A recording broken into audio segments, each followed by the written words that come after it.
Bang, bang, Southern Fried Gang. Time to do this thing.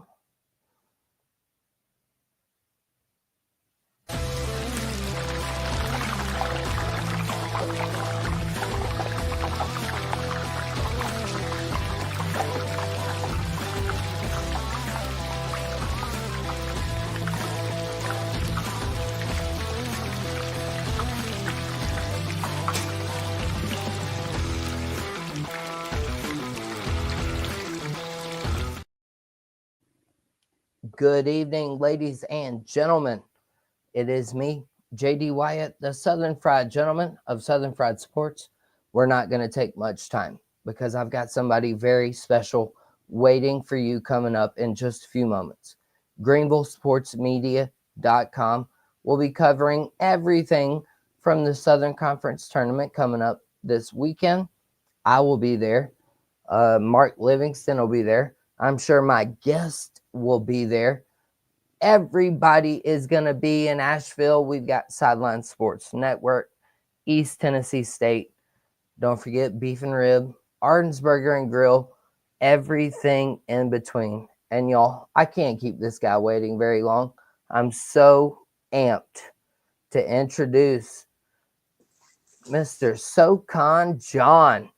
Gamecock Chuck is over here in the house. SoCon John, please just tell the fans a little bit about yourself, give a little background, and I'm so excited to have you here this evening. I'm happy to be here. I've covered the SoCon for quite a few years. I write for Mid-Major Madness, and I've done a lot of things independently other than Mid-Major Madness, but that's a primary one. But I've literally followed the league. I think I was counting the other day. This will be my 28th Southern Conference tournament. So Wow. Bro, that's no, pretty. nope, stop, time out. Nope. You're not even 28 years old, so I don't believe it. I I don't believe it. appreciate I the don't compliment. believe it. But yeah, it's been like over half of them have probably been in Asheville, and it, it's really a neat environment and a neat place, and I think the league this year has been as competitive as ever, and I'm looking forward to talking about it. But you can find me on Twitter at SoCon John 22, and there I posted I think earlier tonight my or last night and tonight my all conference teams and players of the year, and I'm still kind of mulling over my coach of the year pick yet because that one's actually the toughest one because there's so many worthy candidates this year. Absolutely. For the coach, yeah, Yeah. absolutely. It would be a tough pick, and I think you could almost equal it out to picking the best team. I mean, I just mentioned the other day, Furman, Chattanooga, and UNC Greensboro. They Hmm. all had a 72% win percentage. Right. Just and so yeah, hey, I'll tell you what, we'll segue it. We'll do what we do here in the business. We'll go right into it. The SoCon, like I just said, they had three teams that were tied at 72% win percentage. We saw Furman go ahead and beat Wofford the other day on a buzzer beater. Hmm. Fantastic game. Yeah, it was a good game. But these teams, they're all so equal. But someone just the other day, I saw a poll. Not one SoCon team was in the top 25 of the mid-major conference, according to this one person. Is that Hmm. not a crime? That's a crime. I know Yeah, how I good mean these teams are. I the know fact you know how good they are. the fact that Chattanooga would not be ranked at least one team, which would be Chattanooga, since they're the top team. They've won 11 straight games, and I think they're in the top 30 in the country in offensive efficiency, and that includes everybody since February the 1st. So the fact that you wouldn't rank them in some capacity in the mid-major top 25 is almost ridiculous. I mean, um, and I actually think you could include either a UNCG or a Furman in there as well. I mean, as well as they've been playing. I mean, ETSU's good. I mean, they've won four straight going into the tournament. All four of those teams right there, I mean, are not only capable of winning it, but are capable of beating anybody, or at least being in the game with anybody in a mid major top 25. Oh, You know, absolutely. and Chattanooga, for reference point of view, back before they were healthy, they actually played St. Mary's, who a lot of people say is the best mid-major team in the country, and they were competitive about 6 to 8 points a lot of that game before losing by 12 on the road at St. Mary's. You know, if they played now, I'm not so sure it wouldn't be closer. I mean, the SoCon though. I mean, it's been completely upside down. We saw Citadel, bottom of the conference, give fits to teams. Wofford, Furman, in particular matchups. We saw Furman just the other day smoke the Citadel. Mm-hmm. It just this conference though, for nobody to put any respect on it. Yeah. Um, it it's probably the most fundamentally sound basketball, I would say. If it, Well, you were what do there you the other think? night. Yeah, I mean, you were there the other night after the Citadel game, where Coach Ritchie was talking about, 13th and Ken Palm is ridiculous. This conference is a top 10, top 11 conference in the country, but because the SoCon doesn't have the ability to buy games like a Missouri Valley Conference or something like that, they don't get the respect that they should because they can't buy those games. But the Missouri Valley has the money to put towards it, to buy certain games like that. So they're going to rank higher. And I think that's a great point from Coach Ritchie. And, I mean, if you look at, there's no like major power wins, but there's a lot of good mid-major wins in there. I know Furman's went over Princeton's really good. UNCG beating High Point is a really good non-conference win. So you got to look at wins like that. I mean, and the SoCon, part of the reason they don't get more Power Five wins this year and last couple of years is because not a lot of Power Fives want to play them. Mm-mm. Because that's you can't risk a loss to a team out of the SoCon, and the ones you do see play them will be like a Kansas or somebody that's elite, uh, top. Well, they were elite back when Furman played them, but I Right. mean, most of these teams that really like Duke played Wofford. These are teams that probably the SoCon's not going to get a win over, but like you don't see many games with like Wake Forest and a Furman or somebody like that's just a step below those elite teams, but still a really good basketball program. But the SoCon would be good enough to on a given night to beat one of those teams. Right. And I will say this, SoCon John Pensman, he says hit the like and subscribe, and also Pensman, or excuse me, John, Yes. give us your Twitter link one more time on it, because I Um. need to follow you on there. I don't. You said it was at John or SoCon John 22, I think it was. Yes, that's it. At SoCon SoCon. John 22, and that's all like one word. And then you can follow me there, and uh, that's basically where I get most of or put most of my stuff and articles and like predictions or all conference players and teams and stuff like that. Right on, right on. So yeah, we've got Brian in the house. We've got Mark. We've got Gamecock Chuck. Everybody is here, John. We've got a good crowd, man. We're up to 6 live watching. And so that's exactly what I was going to say, though. Hit like, subscribe, and make sure to follow John. And so we dove down this rabbit hole already. I wanted to ask Coach the other day so bad after he went into that rabbit hole hmm about how good the SoCon was. I wanted to ask him so badly, what will it take for the SoCon to be a 2-bid league? And I was actually saving that one up for later, but like I said, we're already in this rabbit hole.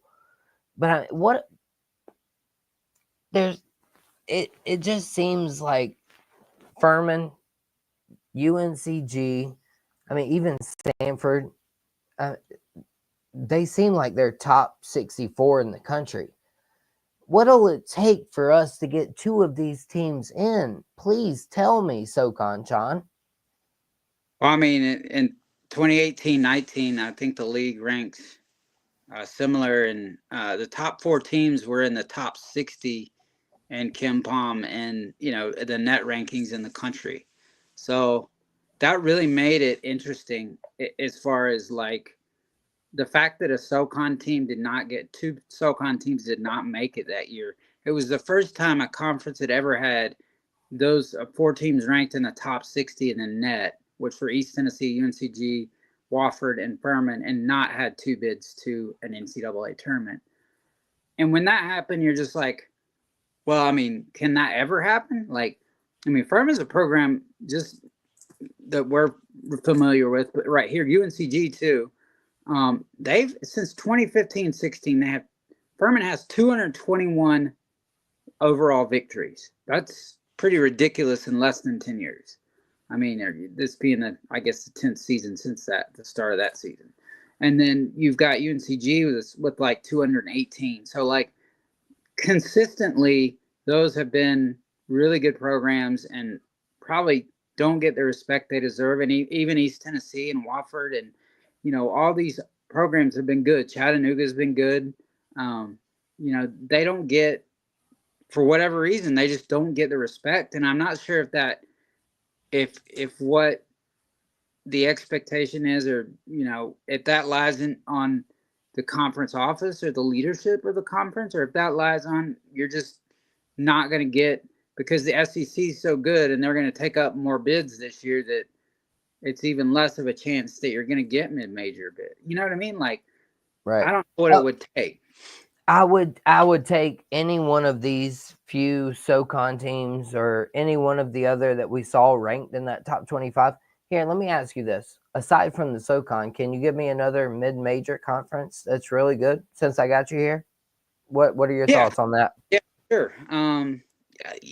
We mentioned the Missouri Valley. I think one that kind of sticks out to me this year is this not been really great. I mean, it's been good in the past, but the Big West Conference is one that kind of sticks out this year. That's been really good, kind of a little bit unexpected, but they've had some really good teams like UC San Diego, UC Irvine. Those teams have been consistently good all year. That's a conference that normally is not as good as it is this year. I think it ranks one ahead of the SoCon and the Kim Palm. I think they're 12th, maybe. So that's been a good league. The Ivy League's always pretty good. The SoCon's a little bit ahead of it this year. In Missouri Valley, we always talk about them with Drake and Bradley and Northern Iowa, and Belmont is fourth in that league, who Furman beat at Belmont early in the season. So there's another non-conference win over a league ranked higher than it in Ken Palm, and really is. I think there's enough of those wins that you can find. Wofford beat St. Louis out of the Atlantic 10, who's had a pretty good year. So I mean, there's been a lot of those type wins that I think get overlooked sometimes by these analysts that only break down numbers and don't look at teams, who's beat who, and sometimes you can get lost in numbers and not look at what's right in front of you. You know what I mean? Absolutely. As a matter of fact, I'll say this now. I've watched you this year, learning from you. I am totally new to this game. I don't know a whole lot about basketball X's and O's, but from our conversations, and this one we're having right now is absolutely fantastic. It's only going to get better. And we've already seen, I think it was Pensman, he said, get those likes up, get those subscribes up. Y'all make sure to check out SoCon John, because this conversation, I can promise you, is only beginning. We have much bigger issues like filling out, I don't know, the SoCon tournament bracket coming up. And as I'm mentioning, we also have Mark. He says he's ready for this weekend. He's been covering Big South and PC women's basketball for Greenville Sports Media, doing Right. great work there. So, I mean, we've got all of this tied up nice and neat, but Mark will be at the SoCon tournament this week. And SoCon John, I hate to ask you this on my behalf. What's that? I now cover my new Twitter handle. I've got 3 of them. Mm-hmm. I'm Sideline Sports Network at East Tennessee State University. And could you please teach me something about East Tennessee State going into the SoCon tournament? Because Where should I start? I didn't get to watch them play this year, man. Well, man, I mean, they've got, other than Chattanooga, maybe the best tradition of anybody in the SoCon is when it comes. I always call East Tennessee State the Kentucky of the SoCon in a lot of ways Wow. Wow, because that's a lot to put on a program. their crowd support's great. They're tough to beat at home, and they always consistently have really good basketball teams. I mean, in the 1990s, they were ranked in the top 10 in the country, like not not in any mid-major poll, like in the country, which not a lot of people know that. I mean, the only reason I really know that is because that was when I started going to games, and Furman actually beat them at Memorial Auditorium downtown. It was 103-94. But they had one of the guys that was leading their team, Keith Mr. Jennings, ranks. I think he still ranks 3rd or 4th in all-time career assists.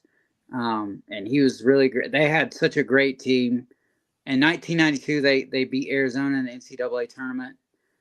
So they've had a lot of, just good tradition. And this year, they have arguably, 2 of the best players in the conference in Kumari Peterson and Jaden Seymour. And so that combined with, the tremendous defense that they play, I think they've got. I mean, I picked them to win it before the year started, and that's looking like it probably is a pretty decent pick even right now. So at least they didn't make me look stupid so far, at least. Mm-hmm. But Man, yeah, it's always good when you get something right. It yeah, is. And honestly, I'm very rarely right on Southern Fried Sport. I can try to pick. I don't do picks. I'd much rather watch and diagnose. I don't know. I guess I'm more of like a coach type, right? yeah. Mm-hmm. Seeing what happens and then trying to come up with some creative questions after the fact. And so, with all of that said, though, SoCon regular season, John. Mm-hmm.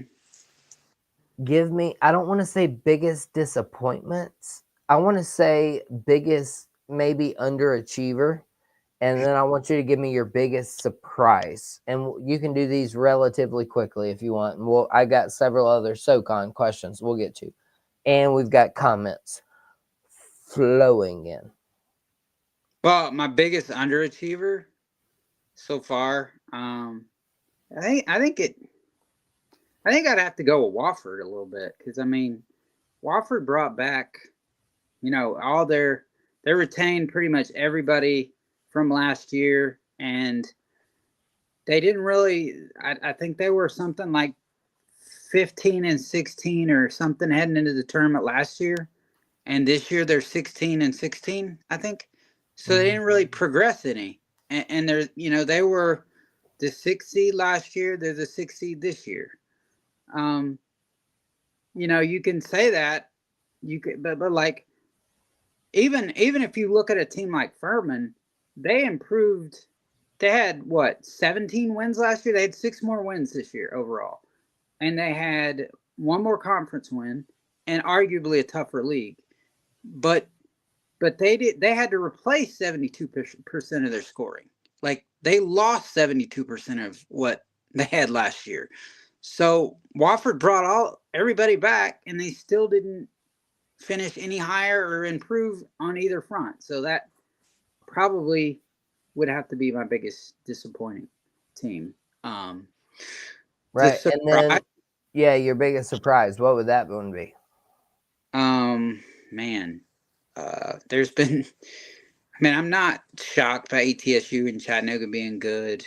Um, I guess the it's not a huge shock because I mean, I guess VMI, I had them finishing like eighth or ninth, and they finished seventh. But I guess it's more in like what your eyes tell you about that program and how they went about replacing what they lost by going like with VMI had never used the transfer portal before, and they went international with a lot of their guys. And so I'm impressed by how they've improved. And they were like 1-34 in road games before this year. And I think they won 5 or 6, something like that. And so, yeah, I think VMI has been I know they only finished seventh, but they've been my surprise team. Hey, I don't blame you for that one. I mean, the one thing I was going to mention is I would say UNCG. Yeah, that was another pick. I remember, like, I've listened to the radio station that broadcasts Furman basketball for 5 years now. Right. And honestly, UNCG was just like another win.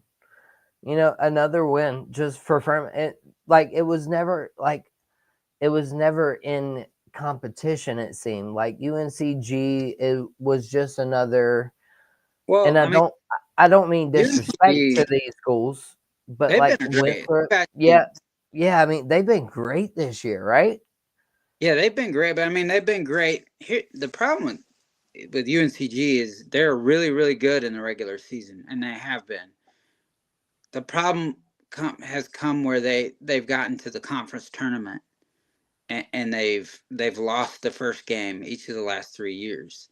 So my thing with them is, they're great. It's great to have a great regular season, and unfortunately, you're. I mean, you play 31 games and you don't get judged as much on what you do in those 31 games as you do for one game in March, which is it's kind of unfortunate, but that's part of what makes the business sort of cruel because you can't always you don't know what the matchup you might get 3 horrible matchups in those 3 years that you and granted, if we look back at those games they've lost in Nashville, they lost at the buzzer on one of them to Wofford. They lost. They had a shot at the buzzer that rolled around the rim and went out against Sanford a few years ago. And then last year was really the one year that I kind of was like, man, they just look tired. And they lost by like 11 to ETSU.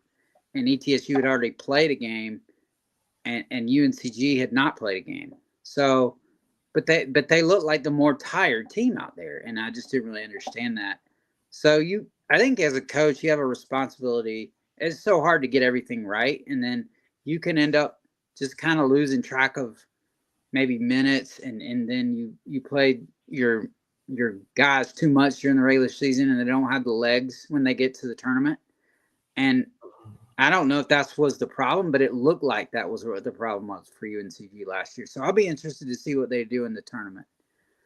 Oh yeah, it'll be fascinating, honestly, to see what any of these teams do in the tournament. Which still a tease. That's coming up. We're gonna do our SoCon tournament picks. I'm gonna put John on the spot.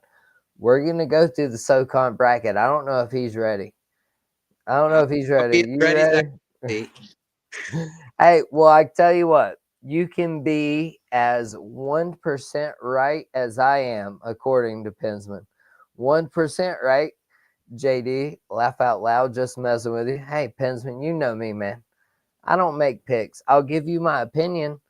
I'll try to coach you up. I'll try to tell you to live the best life possible. And we are here to unite all fans on Southern Fried Sports. SoCon John, as a matter of fact, I don't know if you know my motto. Mm-hmm. Like I just said, it's here. I'm here to unify the fans, whether it be East Tennessee State, Furman, Wofford, Sanford, Mercer, VMI, Citadel, South Carolina Gamecocks, Clemson Tigers, Atlanta Braves, Carolina Panthers. Listen, you name them. I'm a sports fan, bro. I think there's a possibility this is what's crazy about the SoCon off the top of my head. Like Okay. not the standings, but like they've got a chance to have 5 21 teams. That's half the league. Like, I mean, it's hard to win 20 games. I mean, um, so Yeah, regardless, I mean, we saw Furman get out. What was their start? I mean, it what was like 15 13, and 1, 13 and 13 and 1. 1. Yeah. Yeah, I mean, my good. Listen, you can't tell me they couldn't beat South Carolina. You couldn't tell me they can't beat half of the ACC. yeah. Hey, here, Notre SoCon Dame. John. Matter of fact, you led me there. Let me ask you this: how wild is it that the SEC is better at basketball than the ACC? Did you ever see that day coming?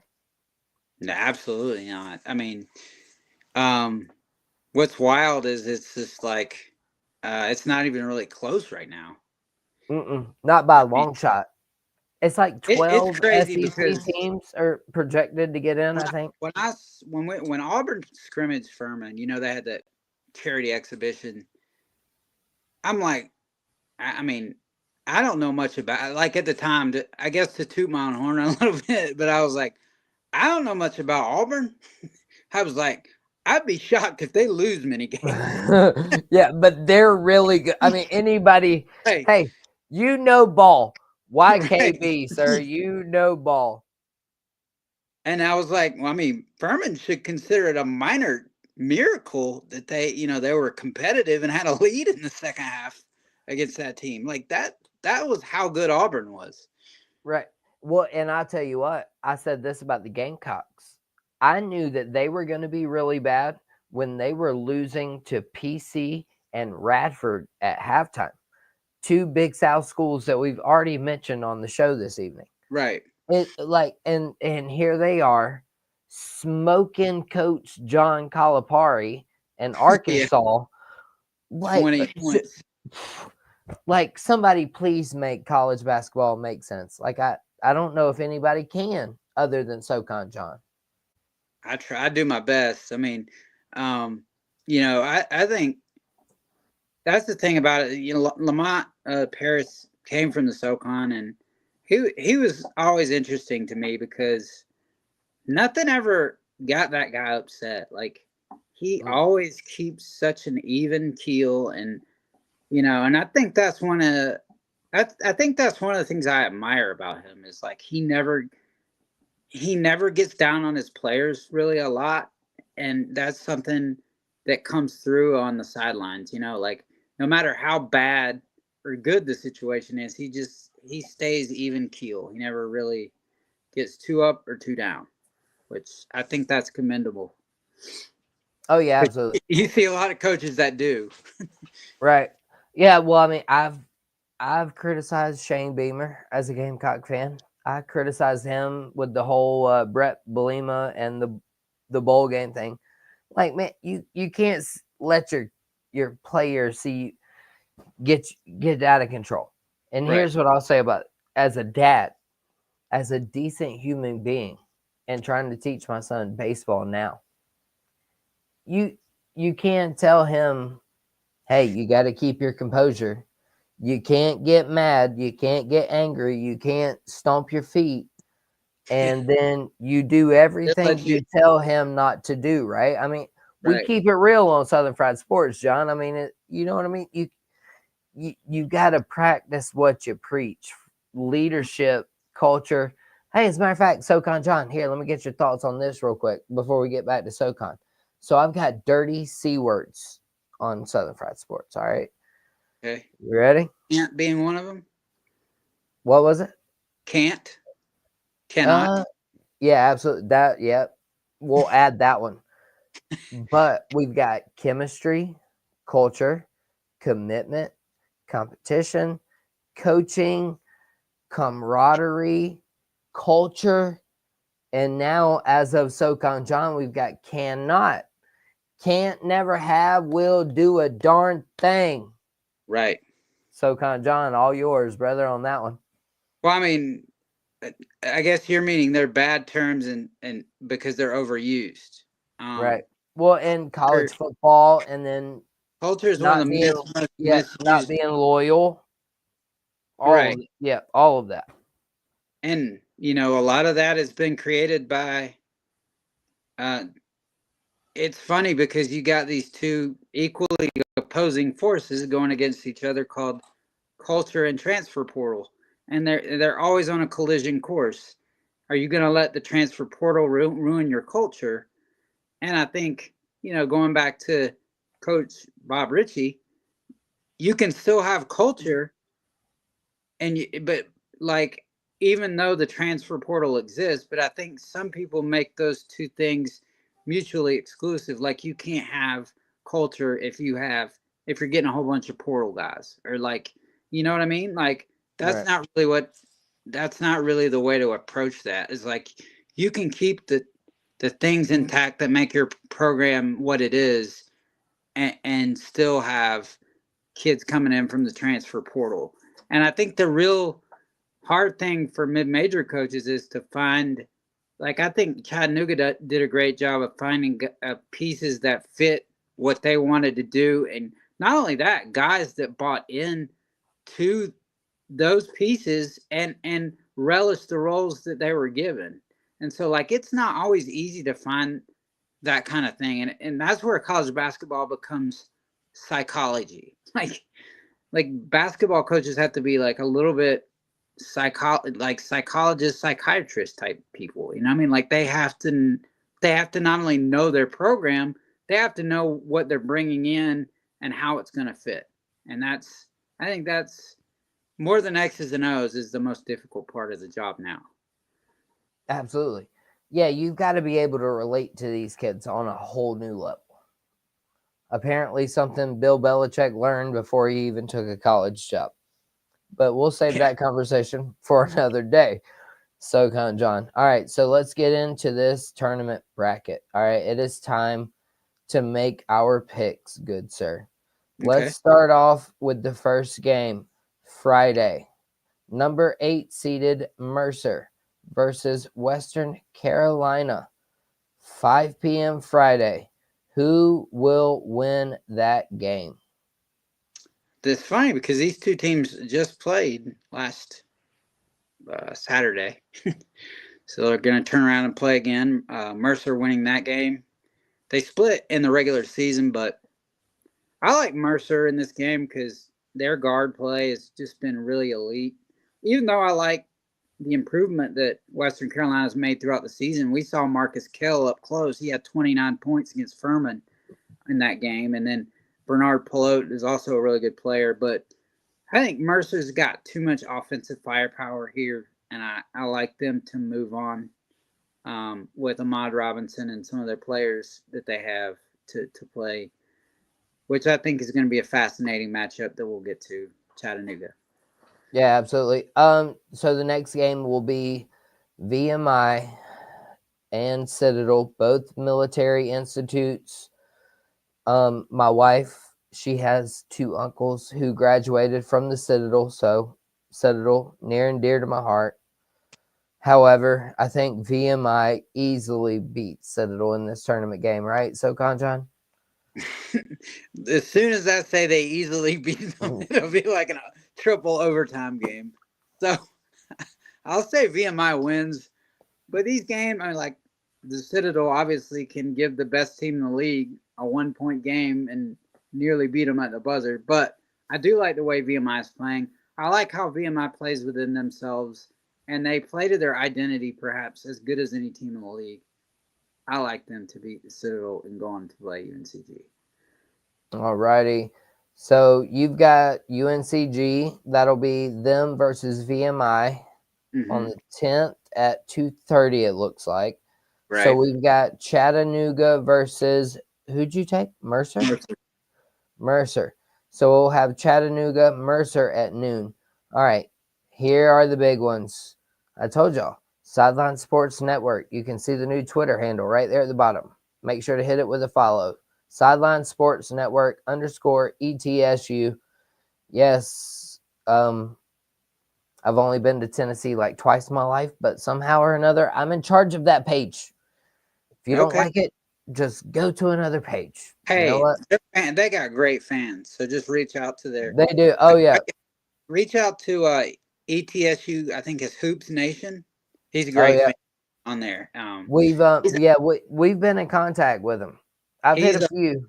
he's I've hit a become a few. good friend of mine. So he Really, yeah. So I got some friends. If you need any contacts over there, just call me. I got your number, bro. Yeah, but Well, they're yeah, good people. They're good fans, and quite honestly, I wish more of the SoCon fan bases were like ETSU's that were as passionate, about their program you know, as they are. As if you could get that from every SoCon program, you'd have awesome attendance everywhere. So right on. kudos to Absolutely. And well, you know what? And I'm like I said, I'm just here to unite all the fans. So whether it be East Tennessee State and Wofford and Furman and the Gamecocks and Clemson and everybody else, that's what I'm here for.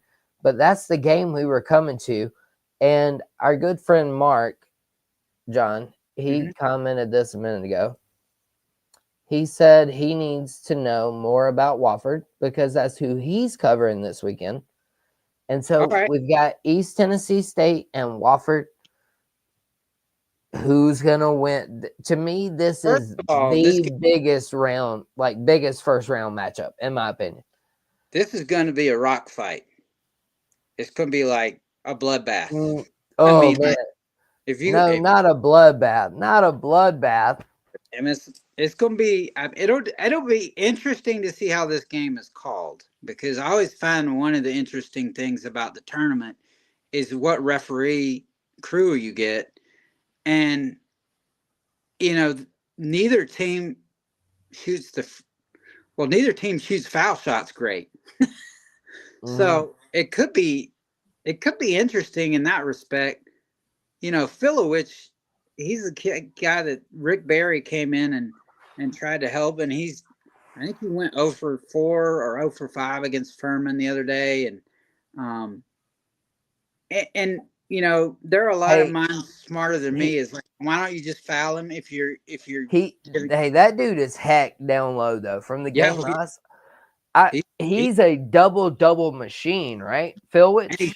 he's strong, man. He's like you can't like it's almost impossible to box him out. Like he's so Mm, strong and that part of his game I kind of admire is like how he uses his body and is able to like rebound and get position on people. He's got a real sense of like how to use his body, which I think is really cool. Um, and I think he's a difference maker. The problem is he gets fouled a lot because of that, mm-hmm. and he can't make free throws. But Hack a Shack. he's a good passer. He can rebound and he's good around the basket. So he's so good around the basket. I just don't understand why more people don't foul him. But Right. there's a reason, obviously. He's gotten a little bit better with Rick Barry. So that might be the I game of the night. But I'm gonna I go. don't know. I don't know. Golly. Yeah, I'm gonna go yeah. with ETSU because they have the two best players on the floor in that game. I I saw somebody put there, I think it was SoCon Pulse, one of their guys. Hmm. I think they put Wofford all the way through to the championship. I mean, that wouldn't shock me. I just think if It I'm wouldn't me either. if I'm looking at this matchup and it comes down to who has the players and who doesn't, ETSU has two of the best players in the conference, and when it matters in like these type games, that's who usually gets you what you need when you need it. So Right. Absolutely. I mean, and that's the one good thing about Furman. They've been playing well as late. Their players have stepped up. Anderson, PJ Smith, House, Heen, I mean, you name them, they've yeah, stepped up as of late. So we're putting ETSU though into the next round. right, Correct. All right.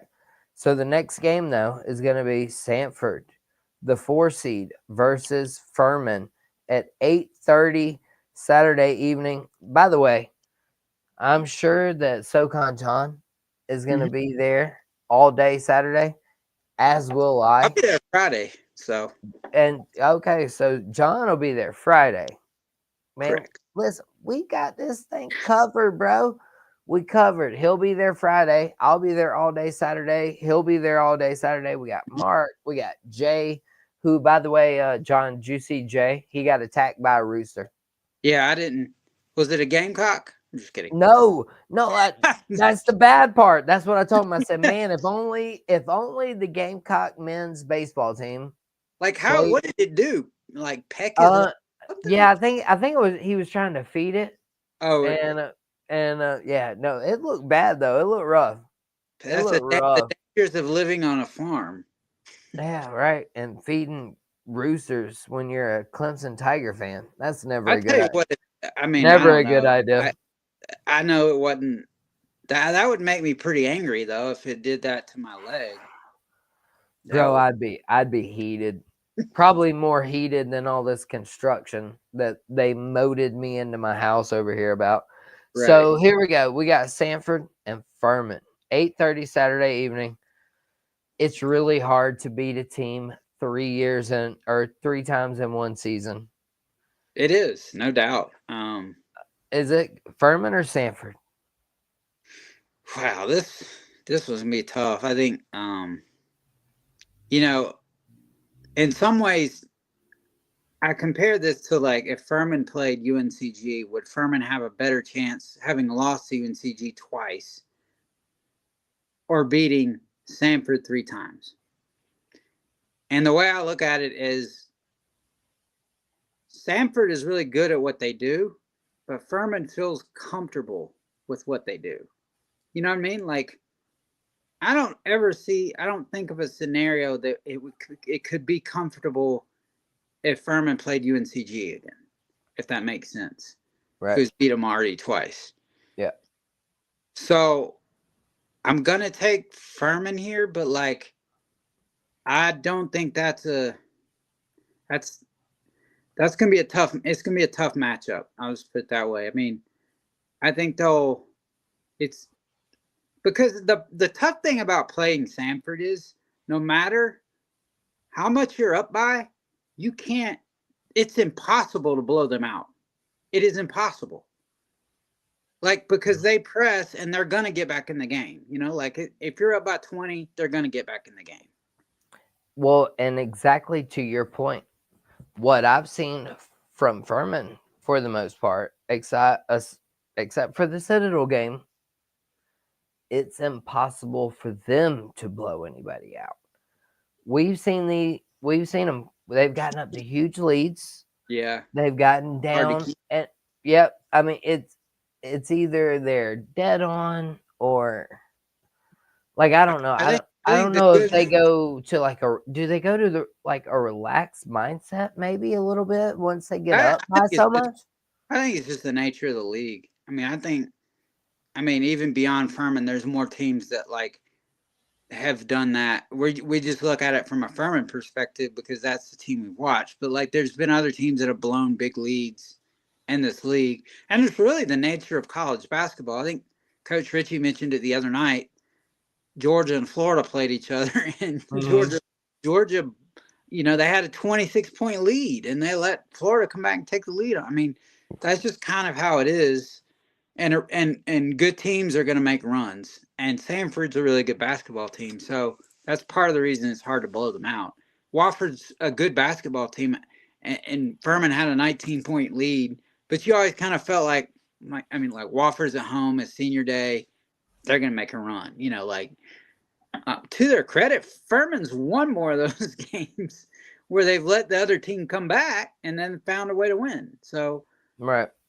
it's really bizarre in that way. I think Chattanooga was the one of the few that they didn't. They had a 22-6 lead in that game, and Chattanooga eventually came back and took the lead with about 4 minutes left and won 75-71. Little did we know at the time that Chattanooga was going to be really, really good. So, I mean, we knew Really. they were good. We knew they were good, but you didn't know really that they were going to just run the league like they did. Right. Yeah. So, Like we've already said, it's a crime that they weren't in that top yeah, 25 of right. mid-major. I mean, it's a crime against basketball, humanity, Yeah, your country. What right. I don't, you can call it a That's one of the things crime you or a ask. travesty. at the pearly gates when you get there is like, well, that's one of the questions. Is like, why isn't Chattanooga ranked in the mid-major top 25? How has Bob Ritchie never been coach of the year in the SoCon? You know, I mean, those kind of things are naturally what I would ask, you know, St. Paul or whoever it is.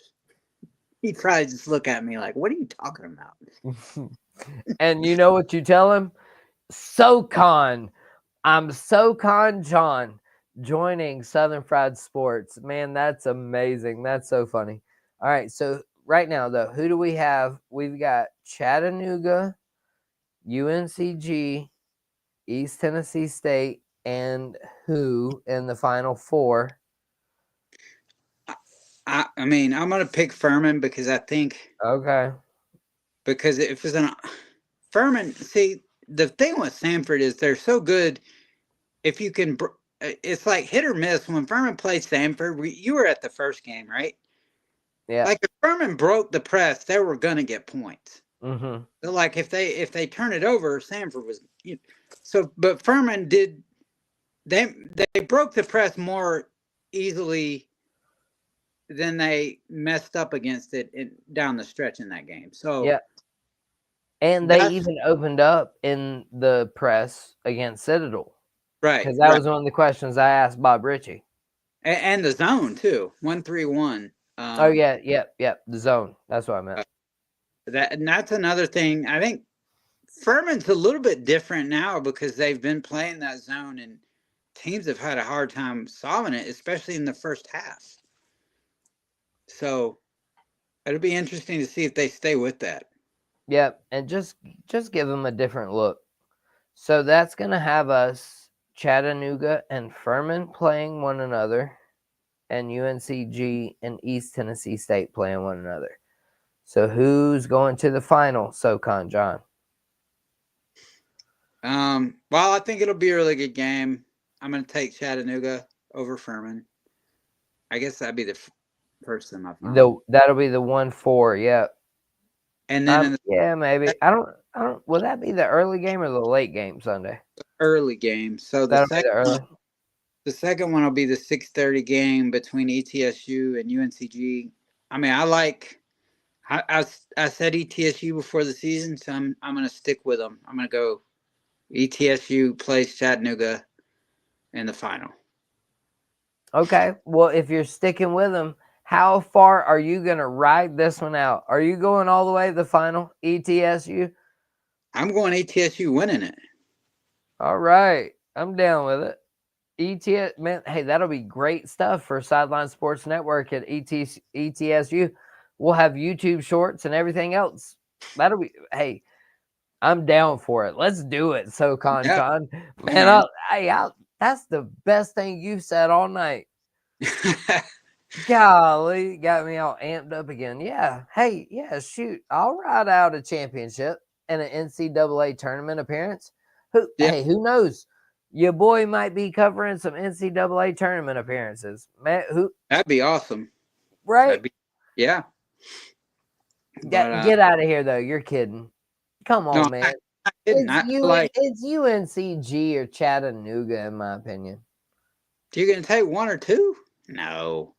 ETSU's got the two best players in the conference on one team. And they play better they play as good a defense as UNCG does, and they play better defense than Chattanooga does. I feel like there's going to be somebody sneaky, though. I really do. Probably. I just can't. I mean, now watch like Mercer win it all. Well, hey, guess who nobody's picking? One that we haven't. Samford. I mean, hey. Yeah, Samford. I mean, literally, Furman can win this thing. Like Furman. I mean, it's literally, and it's a shame though. It's a shame, and like we mentioned it earlier, they need two bids. I mean, yeah, especially here's something about the Samford Furman game. There's a quarterfinal game that has a combined 45 wins between the two teams. That's ridiculous. I mean, Furman has 23 wins and Samford has 22, and they're playing in the quarterfinal. Right. So I mean, So it's literally dead even. The SoCon, y'all. If you're not paying attention to the basketball or the sports even that are being played in the SoCon, you're missing out. You're yeah, just flat missing out, in my opinion. That's what we try to do here on Southern Fried Sports. Cover the local, unite the fans. I don't care what kind of fan you are. You can root for your team, and then we can come talk about their performance afterwards. Get the hmm best reaction. All right. So East Tennessee State's gonna win the SoCon and that, tournament. yeah, Brooks Savage and company, the head coach Brooks Savage, in his second season. Um, Now they interesting. They come in with 19 wins, I think, and then last year they ended with 19 wins because they were the seventh seed and they made the run all the way to the championship before running out of gas against Sanford. And then, the seventh seed has made the championship game in 4 of the last 5 years. Ooh, ooh. Who was the 7th seed? VMI. VMI. What? Hey, wouldn't shock me a bit. Wouldn't shock me a bit. None. So I mean, none of it would really. None of it would. Sports don't shock me the anymore. thing Man, that we've would seen it shock me all. is if the Citadel made it to the semifinals. That would be shocking. But other than that, not too much would shock me. Hey man, don't be throwing all that disrespect at I, my in-laws over here. I'm All not. right. No. Citadel's a football school right now, at least, I guess. Not lately. Uh-uh. No, nothing's good. Nothing good other than Charleston, South Carolina, is going on for the Citadel. As a matter of fact, SoCon Which John, I met my wife literally across the harbor from Citadel, I mean, and Charleston's great. it Like, is I don't understand how the Citadel doesn't routinely out recruit VMI because you've got Charleston in your back pocket. right. Like, I don't, even a military school beside, you've got Charleston. Like, it's one of the best places in the United States of America. Like, that is it's a gem of a recruiting tool. Oh yeah, absolutely. It should be. I mean, Right. like I said, if somebody like me can go meet a female and get them to marry him, It's got to be a and good place. it's got to be a good place. Absolutely right. I live, Maybe I like I should just said, go hang out near the market down on Market Street or something. yeah. Hey, we'll check out Fleet Landing Seafood Restaurant. It's good Yeah. stuff. Man, Man, you can't go yeah, to Charleston's Jose's. great. Yeah. I will say The this, SoCon tournament used to be at the North Charleston Coliseum, which, I mean, really. yeah. It, I've been to a concert or two there. yeah, it's a great city. I mean, you can't go wrong in Charleston. Right. Well, here, so I got two more questions for you. We'll go real quick. So, one about the Citadel and stuff. The one thing about the Citadel, you said it was a football school. I just texted my wife's uncle the other day. Like I said, Citadel alum. They got transfers to come to the Citadel. And I was Hmm. like, hey, man, I was like, hey, y'all are the only military institute doing this. Yeah. They got some good transfer guys going to the Right. Citadel in the Yeah. football program. They had a good end to the year in football this past year. They beat Wofford at Wofford, and they had some momentum. I mean, they played well. I mean, I know it was Clemson, but they played. I think they had over 200 rushing yards against Clemson last year. In the Oh season. yeah, they did. Yep. Yeah, everybody was worried about Clemson's rush defense after the Citadel game. Yes, but Rightfully so. They should have been worried about it and because I like the coach Maurice Drayton. I think he's a really good guy. So yeah. Well, hey y'all, SoCon John, he knows everything. He knows football, basketball, baseball, softball. He knows ball. Period. And so our final question though, and we're gonna get out of here on this one. yeah, Do you know anything about coin tosses? What do you know about South I know they're Carolina? 50-50, or at least they're supposed to be, if unless one side of the coin is weighted. Right. Well, so how in the world is there not a better way to break a tiebreaker than flipping a coin? Can we not go to points scored, points allowed, Well, usually assists? that's what it goes to, but they exhaust every other points scored, points given up, higher RPI or higher ranking. So usually that's the last ditched effort. I don't see why you would have to go to a coin flip if all other avenues for breaking a tie had not been exhausted, if that makes sense. Right. No, yeah, nope. They just said, nope, we're going straight to the coin toss. And Straight to the so coin toss. the Most SEC ridiculous commissioner, thing I've ever seen. is like, well, one side's a Gamecock and the other side was the LSU. Who's the other side? Texas. Texas. And so they flipped it and it came up Gamecock, right? Right. Yep. But So they both still got technically awarded the 1 seed. But South Carolina just actually got the 1 seed in their bracket. So I mean, they're like 1A and 1B. correct. Yeah. Okay. This facts. I mean, it's facts. I mean, Well, I mean, okay. So my question about but it is there who not a has the better way? easier? Is there? So like South Carolina's going to play. I mean, there's not going to be a discernibly easier path for either one to win. To get to the championship game, is there? Not until you get until the semifinals, I would say. When you get to like that 2-3 matchup versus that 1-4 or 1, I don't even know, 7 or 6 matchup, I guess. Yeah. I mean that. No, but the But at SEC that point, you tournament still got to win that far anyway, and so hopefully at that point you're playing your it best actually ball. has So drama this year though. Like South Carolina's not quite as good as they've been. Like I so agree. it is kind of open. Yeah, Like I honestly, I think I'm more ready for the women's tournament than I am the men's. yeah, Because I mean Notre Dame just got beat because by Auburn NC State. probably win. Yeah, and I think there's far more dominant teams in the men's than the Right. women's. But Yeah. I mean, you got the Gamecocks. They've already lost to UCLA and Texas and UConn, Connecticut, and then you've that got was that UConn game was smoked them. yeah. It was like, UConn smoked them. that was shocking. I mean, there's a radio host from Detroit now. He used to be here in the upstate, but he's in Detroit now. He posted it like a week late and was like, "Oh, I thought the women's basketball team was good." And I wanted to tweet back and be like, "Bro, this was a week ago." But I didn't. I didn't. But Yeah. yeah, I mean, they got smoked. And UCLA is really good.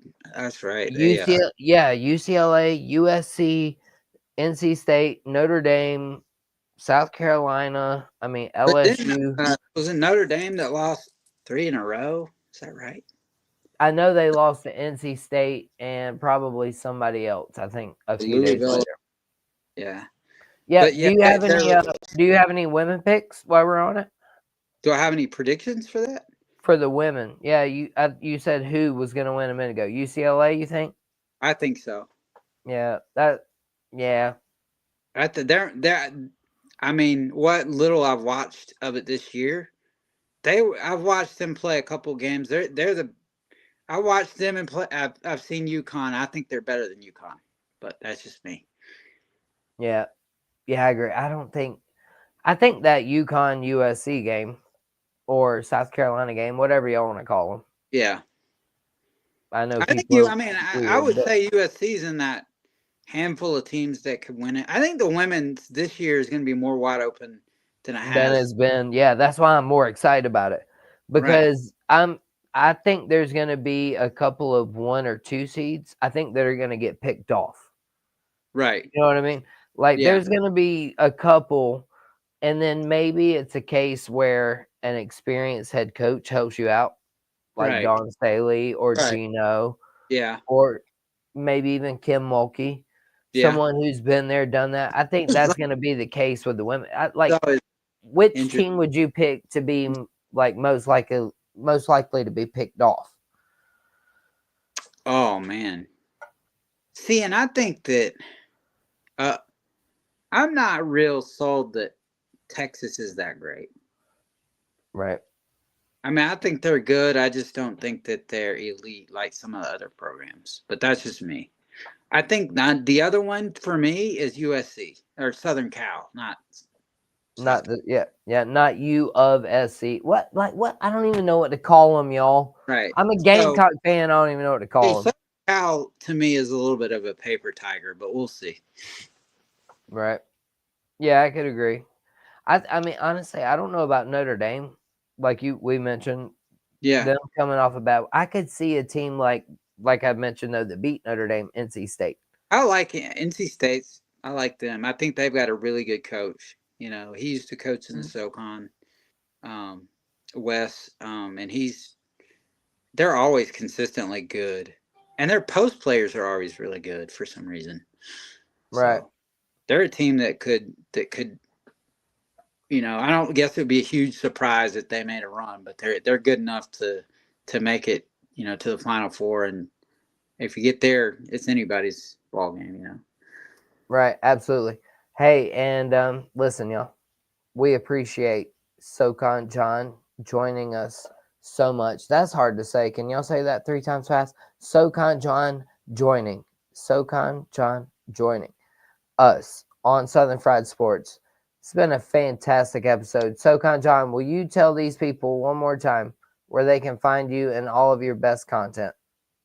Yeah, you can either go to midmajormadness.com or you can follow me at SoCon John 22 on Twitter, and I include the links to all of my articles and my all conference teams and everything from there. So, looking forward to covering the tournament with JD, and heck, I think it's gonna be a fun few days of basketball and something we're just living the dream when we get to watch great basketball like this. This is going to be this weekend. Oh, absolutely. Like I said, we honestly we can't even predict who's gonna win. I am like 0 for 100, says Pensman Sports. And P Digits, he just jumped in here. I'm sure he can agree. I'm 0 for like 100, right, P Digits? So listen, we're just here along for the ride. The fans, I'm here to unite you all. Just be kind to one another. I mean, is that too much to ask, John? Just be No, no, nice, right? It's not much. it's just a game. It's just a game. Not that serious. No, there's not a lot that's that serious. And so, y'all say goodnight to SoCon John. We're going to do some sponsor shout outs and we're going to get out of here for the evening. SoCon John, thank you so much for joining me. You are the man. P Digits, anything you missed, you can go back and watch. We'll see you again Saturday, SoCon John. Yeah. See you again. See you, man. Have a good one, brother. All right, y'all. That was SoCon John. Holy smokes, what a conversation. We talked about everything and it was fantastic. If you didn't like it, there's always another channel. You can hit next, follow, like, subscribe. Don't matter. We're going to be here doing what we do, covering SoCon Sports, Sideline Sports Network. Y'all can see it on the screen somewhere right there. At Sideline Sports Network, ETSU. You heard SoCon John at SoCon John 22. Don't forget GreenvilleSportsMedia.com. Don't forget FurmanJoust.com. Don't forget at JD Wyatt 06 on X. You guys can all email the show at Southern Fried Sports JD on YouTube. And as for me and GreenvilleSportsMedia.com, y'all be blessed, not stressed. We'll see you soon. Good night.